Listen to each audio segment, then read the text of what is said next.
अशोकनगर का राजा वीरेंद्र बहुत ही घमंडी और अहंकारी था। वो हमेशा अपनी खुशी और आनंद में डूबा रहता था। हर समय उसके पास चाटुकारों और दरबारियों का झुंड रहता था जो उसकी तारीफ करते रहते थे और उसकी मर्जी के खिलाफ कुछ नहीं बोलते थे। राजा को प्रजा की कोई परवाह नहीं थी। वो केवल अपने ही सुख में खोया रहता था। उसे इस बात की भी कोई चिंता नहीं थी कि उसके राज में लोग कैसे जी रहे हैं, उनका क्या हाल है या उनकी जरूरतें क्या हैं। राजा के दरबार में जब भी कोई अमीर या गरीब आदमी मदद मांगने आता तो वो उसे खूब धन देता। राजा को इस बात की भी परवाह नहीं होती थी कि जो व्यक्ति मदद मांगने आया है वो योग्य है भी या नहीं। राजा का मानना था कि जब वो दूसरों को दान देगा तो इससे उसकी प्रसिद्धि और कीर्ति चारों तरफ फैल जाएगी।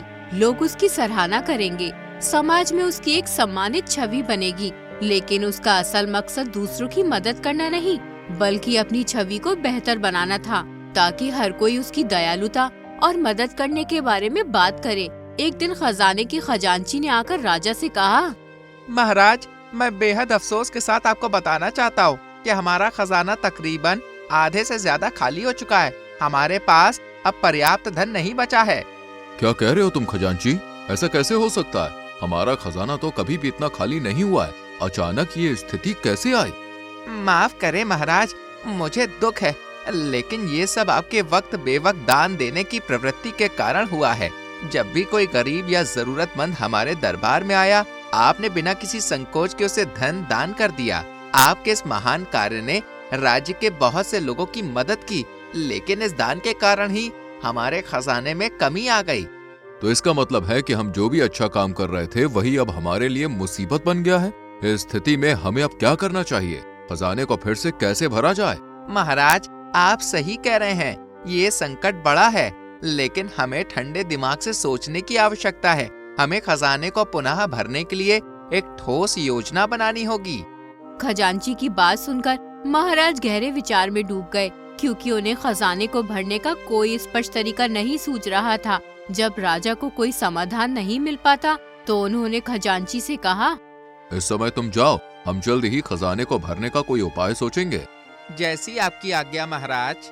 खजांची के जाने के बाद राजा ने मंत्री विजयपाल को बुलवाया और उनसे कहा, मंत्री जी, आज हम बहुत बड़ी परेशानी में हैं, क्योंकि ज्यादा दान देने की वजह से हमारा खजाना आधे से ज्यादा खाली हो गया है। इसलिए हम चाहते हैं कि आप हमें ऐसा कोई उपाय बताइए जिससे खजाना दोबारा भर जाए। मंत्री जी कुछ सोचने के बाद महाराज से बोले, महाराज जी, मैं आपकी परेशानी समझता हूँ। मुझे लगता है कि इसका सिर्फ एक ही उपाय है। राज्य में रहने वाले नागरिक जो कर हमें साल के अंत में देते हैं, अगर हम उनसे उतना ही कर हर महीने लेने लगे तो खजाना फिर से भर सकता है। मंत्री की बात सुनकर महाराज बहुत खुश हो जाते हैं और फिर मंत्री से कहते हैं, वाह मंत्री जी, आपने तो कमाल ही कर दिया। ये तो उपाय बहुत ही अच्छा है। हम आज ही ढिंडोरची से पूरे नगर में ऐलान करवा देते हैं।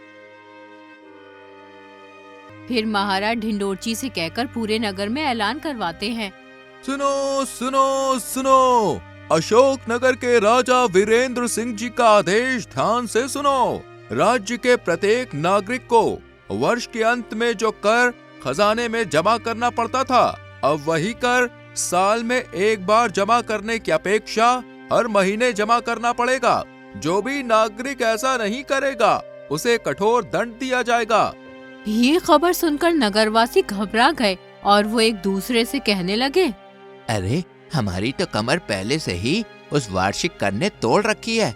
अब राजा ने जो नया आदेश दिया है, अगर हमें हर महीने कर देना पड़ेगा तो हमारी हालत क्या होगी?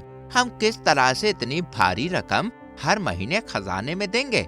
हमारी तो जान ही निकल जाएगी। मुझे तो ये सोचकर ही डर लग रहा है।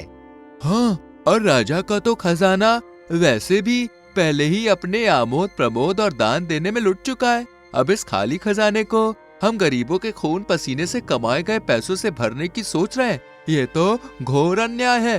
पहले हम हर साल खजाने में एक बार जमा करते थे, अब हर महीने जमा करने का आदेश दिया है। ये तो पूरी तरह से हमें आर्थिक रूप से तोड़ डालेगा। अब राजा का ये जुल्म और सहन नहीं किया जा सकता। अब तो कुछ करना ही होगा, कोई रास्ता ढूंढना ही होगा। सब लोग चिंता और बेचैनी में डूबे हुए थे। तभी एक बुजुर्ग आदमी ने सभी लोगों से कहा, भाइयों, इस मुसीबत से बचने का सिर्फ एक ही रास्ता है। हम सबको मिलकर अनमोल महात्मा के पास जाना चाहिए जो हमारे राज्य की सीमा के पास रहते हैं। महात्मा जी के पास ऐसी शक्ति और ज्ञान है कि वो हमें राजा की इस कठोर नीति से बचने का कोई रास्ता दिखा सकते हैं। हमें उनकी शरण में जाना चाहिए और राजा की इस अन्यायपूर्ण बात की शिकायत करनी चाहिए। हाँ, ये ठीक रहेगा। महात्मा जी हमारे दुखों को समझ सकते हैं, वो हमारी मदद जरूर करेंगे। हम सबको मिलकर उनके पास जाना चाहिए। फिर सब लोग मिलकर महात्मा जी के पास पहुंच गए जहां वो रहते थे। फिर वो बूढ़ा आदमी महात्मा जी से बोला, हे महात्मा जी, हम दुखियों की पुकार सुनिए। हम गरीबों की हालत बहुत खराब हो गई है, हमारी मदद कीजिए।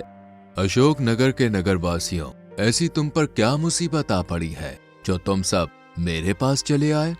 ऋषिवर, राजा वीरेंद्र के हम पर दिन प्रतिदिन अत्याचार बढ़ते ही जा रहे हैं। पहले हमें साल में एक बार कर देना पड़ता था, लेकिन अब महाराज ने एक नया आदेश जारी किया है कि जितना कर हमें साल में एक बार देना पड़ता था, उतना ही अब हर महीने देना होगा। हम राजा के इस नए फरमान से परेशान हो गए। कृपया ऋषिवर, इस परेशानी से निकलने का कोई रास्ता बताइए। हम बहुत दिनों से देख रहे हैं कि महाराज नगरवासियों पर बहुत जुल्म कर रहे हैं और अपने कर्तव्य से दूर होते जा रहे हैं। इसलिए अब वक्त आ गया है उन्हें सबक सिखाने का। आप लोग बेफिक्र होकर अपने घर लौट जाओ। हम जल्द ही राजा के पास जाएंगे। ऋषिवर की बात सुनकर सब लोग वापस अपने घर लौट गए। एक दिन जब राजा वीरेंद्र अकेला शिकार खेलकर अशोकनगर वापस लौट रहा था, तो ऋषिवर उनके सामने जाकर खड़े हो जाते हैं। राजा ऋषिवर को प्रणाम करता है और फिर उनसे कहता है, क्या बात है ऋषिवर, आपने हमारा रास्ता क्यों रोक दिया? आप हमसे क्या चाहते हैं? राजन, मैंने आपकी महानता के बारे में बहुत सुना है। आपकी दानी प्रवृत्ति और दयालुता के किस्से दूर दूर तक फैले हुए हैं। आप बिना किसी स्वार्थ के जरूरतमंदों को दान देते हो। आपकी प्रशंसा सुनकर ही मैं आपके पास आया हूँ। ऋषिवर, आपने बिल्कुल सही सुना है। संसार के इस समय हम जैसा दानी और कोई दूसरा नहीं है। हमारे महल में जो भी मजबूर और लाचार आता है, हम उसे खाली हाथ नहीं जाने देते। राजन, भगवान आपका भला करे। आज आप मुझे भी कुछ देते जाइए। ऋषिवर, इस समय मैं शिकार करके महल वापस लौट रहा हूँ और इस समय मेरे पास आपको देने के लिए कुछ भी नहीं है। आप मेरे साथ मेरे महल में चलिए। आप जो मांगेंगे मैं आपको दे दूंगा। राजन, मैं इस वक्त तुम्हारे साथ तुम्हारे महल नहीं जा सकता। आप अभी इसी समय मुझे कुछ देकर जाइए। लेकिन ऋषिवर, इस समय मैं आपको क्या दे सकता हूँ? इस वक्त मेरे पास ऐसी कोई भी चीज नहीं है जो मैं आपको दे सकूं। राजन, मुझे छोटी मोटी चीजें दान में नहीं चाहिए। मैं 2 वर्ष के लिए तुम्हारा राज्य लेना चाहता हूँ। ऋषिवर की बात सुनकर महाराज हैरान रह गए और फिर सोचने लगे, लगता है ऋषिवर मेरी परीक्षा लेना चाहते हैं, इसलिए 2 साल के लिए मेरा राज्य मांग रहे हैं। मेरे राज्य का भला ये क्या करेंगे? मुझे इनकी मांग पूरी करनी चाहिए और इन पर अपनी दानशीलता की धाक जमा लेनी चाहिए। ये सोचकर राजा ने ऋषिवर से कहा, ठीक है ऋषिवर, हम आपको अपना राज्य देने के लिए तैयार हैं। आज से हमारा राज्य पूरे 2 साल के लिए आपका हुआ। राजन, तुम वाकई दयालु और महान राजा हो। जैसा आपके बारे में हमने सुना था, आप तो वैसे ही निकले। आपकी ये महानता देखकर हम बहुत खुश हुए। इतना कहकर ऋषिवर वहाँ से चले गए। उनके जाने के बाद राजा सोचने लगा, मेरा संदेश बिल्कुल सही निकला। ऋषिवर मेरी परीक्षा ले रहे थे। अब ये गांव गांव शहर शहर जाकर मेरी दयालुता और महानता के किस्से सुनाएंगे। उसके बाद राजा अपने राज्य की ओर चल पड़े। जब वो अपने महल में पहुँचे तो सामने का दृश्य देखकर चौंक पड़े, क्योंकि ऋषिवर राजा के सिंहासन पर बैठे थे। ऋषिवर को अपने सिंहासन पर बैठा देख राजा आग बबूला हो उठा। वो गुस्से में साधु से बोला, ऋषिवर, ये क्या गुस्ताखी है? आप हमारे सिंहासन पर क्यों बैठे हो? आपको यहाँ बैठने की इजाजत किसने दी? राजन, तुम शायद भूल गए हो। अभी कुछ देर पहले तुमने अपना राज्य पूरे 2 वर्षों के लिए हमें दे दिया है।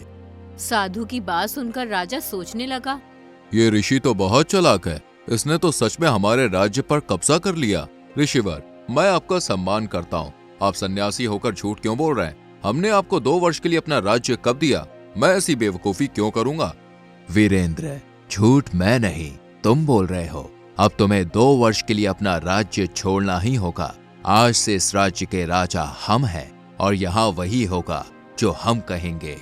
अच्छा, ऐसी बात है। जरा हम भी तो देखें, हमारे सैनिक हमारा हुक्म मानते हैं या फिर आपका? सैनिकों, इस पाखंडी बहरूपी ऋषि को इसी समय गिरफ्तार कर लो और इसे जिंदान में डाल दो। राजा के आदेश का सैनिकों पर कोई असर नहीं हुआ। वो चुपचाप खड़े रहे। ये देखकर राजा गुस्से में चिल्लाकर सैनिकों से बोला, गुस्ताखो, तुम हमारा आदेश क्यों नहीं मान रहे हो? आखिर इसकी वजह क्या है? जरा हमें भी तो पता चले। गुस्ताखी माफ करें महाराज, अब हमारे राजा आप नहीं ऋषिवर हैं, इसलिए आज से हम अपने नए राजा का ही आदेश मानेंगे। जो वो कहेंगे वही हम करेंगे। वीरेंद्र, तुम्हारी भलाई इसी में है कि तुम यहाँ से चले जाओ, वरना तुम्हारे लिए अच्छा नहीं होगा। और तुम घबराना मत, हमने तुमसे तुम्हारा राज्य केवल 2 वर्षों के लिए लिया है।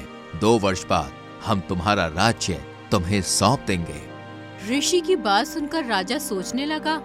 लगता है मुझे 2 वर्षों के लिए अपना राज्य छोड़ना ही पड़ेगा और आम आदमी की तरह जिंदगी गुजारनी पड़ेगी। इसके अलावा अब कोई दूसरा रास्ता नहीं है। ठीक है ऋषिवर, मैं 2 वर्षों के लिए अपना राज्य आपको सौंपता हूँ। मैं अपनी पत्नी और पुत्र को लेकर आज ही यहाँ से चला जाऊंगा। वीरेंद्र, 2 वर्षों के लिए राज्य का त्याग तुमने किया है, तुम्हारी पत्नी और पुत्र ने नहीं। इसलिए अपने परिवार को राजमहल में ही रहने दो। मैं उनके सुख सुविधा का 2 वर्ष तक पूरा ध्यान रखूंगा। तुम अपनी पत्नी और बच्चे की तरफ से बेफिक्र रहो। ये तो बहुत अच्छी बात है ऋषिवर, आपने मुझे परिवार की चिंता से मुक्त कर दिया। इतना कहकर राजा उदास मन से अपने राज्य से दूर जंगल में चला गया।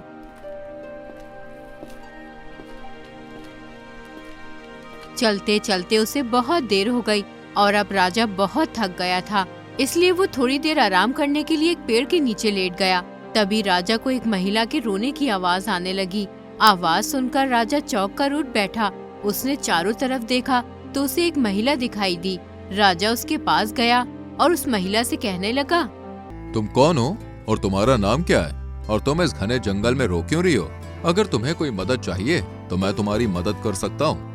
राजा के पूछने पर वो महिला कुछ नहीं बोलती है, बल्कि वो रोती ही रहती है। लेकिन राजा उससे दोबारा मालूम करते हैं।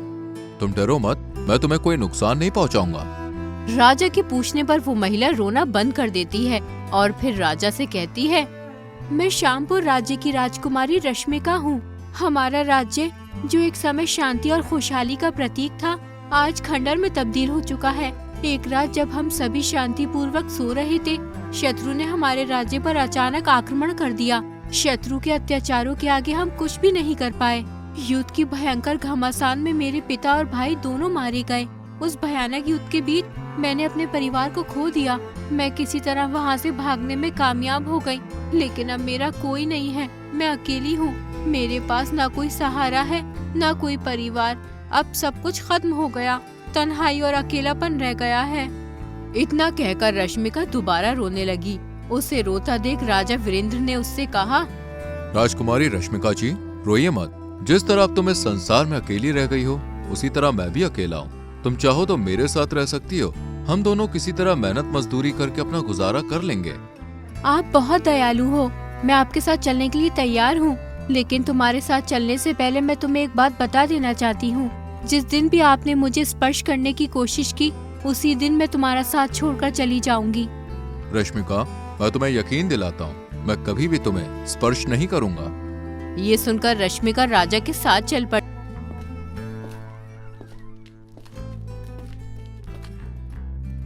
फिर दोनों एक छोटे से घर में रहने लगे। एक दिन रश्मिका राजा से बोली, आपने अपने बारे में अभी तक कुछ नहीं बताया। तुम कौन हो? तुम्हारा नाम क्या है? रश्मिका, मेरे बारे में जानकर तुम क्या करोगी?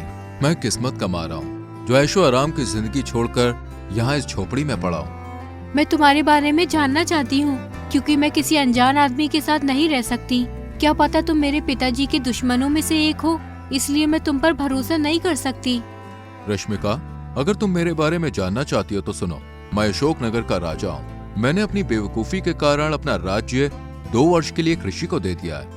फिर वीरेंद्र राजा ने विस्तार से रश्मिका को अपनी बात बताई राजा की बात सुनकर रश्मिका बोली, वीरेंद्र, अब ना तो मैं राजकुमारी हूँ और ना तुम राजा। हमारे पास पहले जो ठाट बाट थे वो सब अब नहीं रहे। हालात बदल चुके हैं और अब हमें अपनी जिंदगी जीने के लिए खुद मेहनत करनी होगी।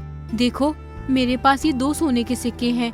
ये बहुत कुछ नहीं है, लेकिन शायद हमारे लिए कुछ काम आ सके। तुम इन सिक्कों से कोई काम शुरू करो जिससे हम अपनी जीविका चला सके। लेकिन रश्मिका, मैं क्या काम करूं? मुझे तो कोई काम करना ही नहीं आता। तुम ही कुछ बताओ। आप एक काम करो, बाजार से एक कुल्हाड़ी खरीद लाओ। इस गांव के पास वाले जंगल की लकड़ियां बहुत मशहूर है और बाजार में बहुत महंगे दामों पर बिकती है। तुम जंगल से लकड़ी काटकर बाजार में बेचने का काम शुरू कर दो। ठीक है रश्मिका, पेट पालने के लिए कुछ न कुछ तो करना ही होगा। फिर राजा रश्मिका से सोने के सिक्के लेकर एक कुल्हाड़ी खरीद लाता है। उसने कभी सपने में भी नहीं सोचा था कि उसकी जिंदगी में कभी ऐसा भी दिन आएगा जब उसे इतनी कठिन मेहनत करनी पड़ेगी। अब वो रोज लकड़ी काटने जंगल में जाता और फिर उन्हें अच्छे दामों में बेच आता। इस तरह मेहनत मजदूरी करके राजा अपना और रश्मिका का पेट पालने लगा था। एक दिन जब राजा पूरे दिन मेहनत करके घर लौटा और रात को सोने के लिए घर के बाहर चारपाई पर लेटा तो सोचने लगा, कैसे वीराने में पड़ा हुआ हूँ, कोई हाल पूछने वाला भी नहीं है। अगर इस वक्त राजमहल में होता तो विभिन्न प्रकार की खुशियों से भरे हुए माहौल में डूबा हुआ होता। ऊपर से इस महिला से अपने मन की बात भी नहीं कर सकता। अगर मैंने इसको स्पर्श किया तो ये मुझे छोड़ के चली जाएगी। यूं ही 1.5 साल बीत जाता है। अब 6 महीने ही बाकी बचे थे राजा को उसका राज्य मिलने में।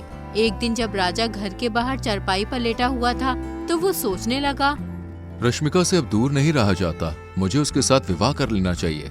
मुझे इसी समय रश्मिका के पास जाकर अपने प्रेम का इजहार करना चाहिए। ये सोचकर राजा रश्मिका के पास जाता है। जैसे ही रश्मिका राजा को घर के अंदर देखती है तो वो चौंक जाती है और राजा से बोलती है, तुम इस समय घर के अंदर क्यों आए हो? क्या तुम भूल गए हो कि रात में तुम्हें घर के अंदर प्रवेश करना मना है? मैं जानता हूँ रश्मिका, लेकिन मैं तुमसे कुछ कहना चाहता हूँ। ऐसी क्या जरूरी बात है जो तुम्हें अभी कहनी है?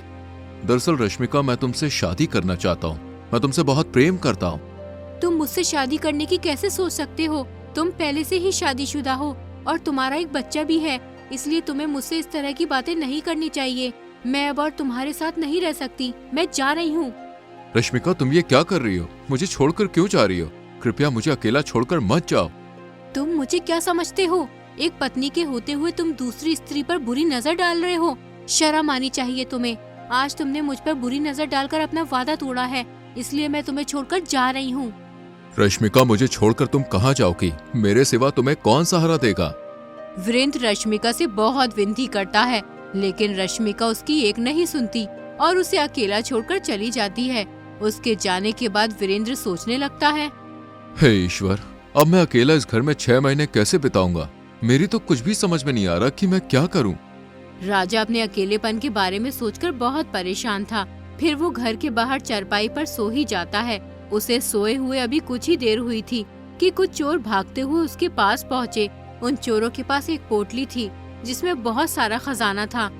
राजा के सिपाही हमारे पीछे हैं। अगर उन्होंने हमें इस पोटली के साथ पकड़ लिया तो हमारी खैर नहीं। तो फिर हमें क्या करना चाहिए? क्या हमें ये खजाना फेंक देना चाहिए? हमने इतनी मेहनत से ये खजाना चुराया था। जान बच गई तो खजाना फिर चुरा लेंगे। अगर पकड़े गए तो राजा हमें जिंदान में डाल देगा। हो सकता है सूली पर भी लटका दे।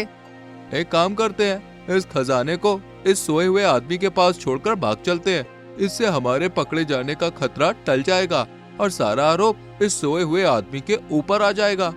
फिर वो दोनों चोर उस खजाने को राजा वीरेंद्र के पास छोड़कर भाग जाते हैं। उतने में ही 2 सैनिक आ जाते हैं। वीरेंद्र के पास पोटली देखकर वो कहने लगते हैं, देखो तो सही, खजाना चुरा कर कितनी आराम से सो रहा है, जैसे इसने कुछ किया ही ना हो। फिर सैनिक ने किसी तरह वीरेंद्र को उठाया।